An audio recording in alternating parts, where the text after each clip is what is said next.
It's great when two things we like come together. The Genesis GV70 was our 2022 SUV of the year. Several of our other recent of the year winners have been electric, including the Lucid Air sedan, the Rivian R1T pickup and, most recently, the Hyundai Ioniq 5 SUV. So, yes, a battery-powered version of the GV70 sounds like a melding of two good ideas to us. The Electrified GV70, a name of which we are not fond, since electrified usually implies partial electrification of the powertrain, such as a hybrid, while electric means an all-electric car, doesn't ride the dedicated E-GMP platform that underpins the Genesis GV60, Hyundai Ioniq 5 and Kia EV6. Rather, it is literally an electric version of the gasoline GV70, as is the Electrified G80 sedan, though Hyundai insists the architecture was designed with battery power in mind. The battery itself rides under the floor, as in most dedicated EVs, while the control gear lives under the hood, leaving just enough room for a small cargo box, a frunk in name only. Genesis gave us a sneak preview of the car ahead of its American debut at the Los Angeles Auto Show,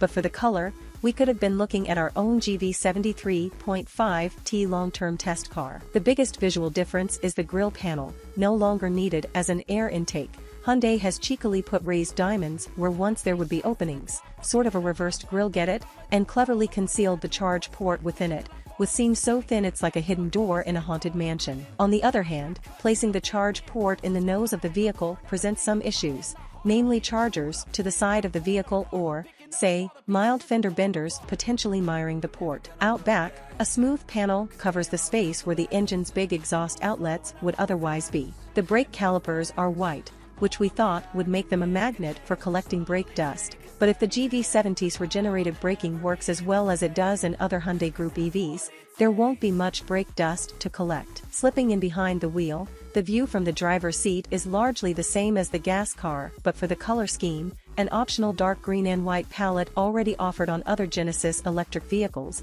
and a boost button in the center steering wheel spoke, which, we imagine, will have the same grin-generating effect as it does in the GV60. What once were shifter paddles now change the level of regenerative braking, just like other Hyundai/Kia/Genesis EVs. The gauge panel retains Fit's nifty 3D graphics, with a power/Regan meter in place of the tachometer. The back seat feels somewhat tighter. Genesis told us to expect a slight reduction in interior dimensions, something we've already noted in the Electrified G80 as compared to the gas-powered model. And while the gas GV70 has a spare tire under the cargo floor, the electric version uses that space for, electric stuff. Structurally, Genesis was able to simplify the Electrified GV70's body structure as compared to the gas engine version, since the battery box provides a great deal of rigidity. Suspension components were beefed up to compensate for the added weight. When we first drove the Electrified G80, we noted that the driving characteristics were largely the same as the gas car,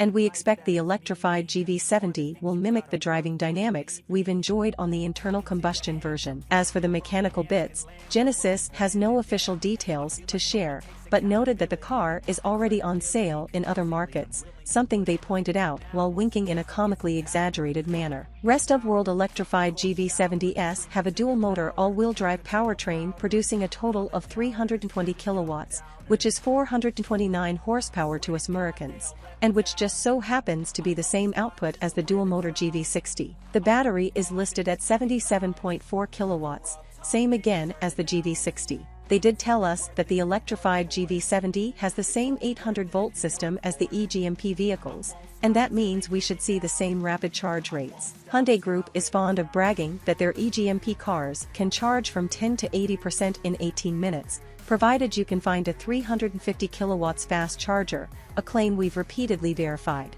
That's a good thing for the Electrified GV70, because based on the numbers we're seeing, its EPA range is likely going to be slightly less than that of the smaller, dedicated EV GV60, 240 miles would be our educated guess. We were hoping for something closer to, or better than, the Electrified G80 sedan's 282-mile range, but such is the limitation of working with a non-EV dedicated platform. Seems there just isn't room for the G80's 87.2 kilowatt-hour battery, let alone something larger.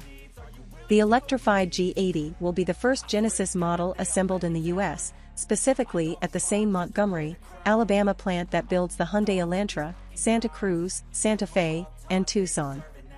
Stateside assembly is one criteria the GV70 must meet to qualify for the revised federal EV tax credit. The others involve the content and assembly of the battery, still an unknown, at least to us, and price, which, for SUVs, must be under $80,000. Basing our estimate on the premium Genesis charges for the Electrified G80, and tossing in a little extra cash for destination charge and next year price increases, we think the electric GV70 will likely come in around $75,000. Steep, yes, but remember that electrified GV70 owners will never have to buy gas or change the oil. Ever. We're doing lots of speculation here, but we should have facts before too long. The Genesis Electrified GV70 is scheduled to begin production in the next few weeks, and it shouldn't take much longer than that to get it into dealerships, and, hopefully, the MotorTrend parking lot. Considering our high regard for the gas-powered GV70 and the company's other EVs, we're eager to try it out.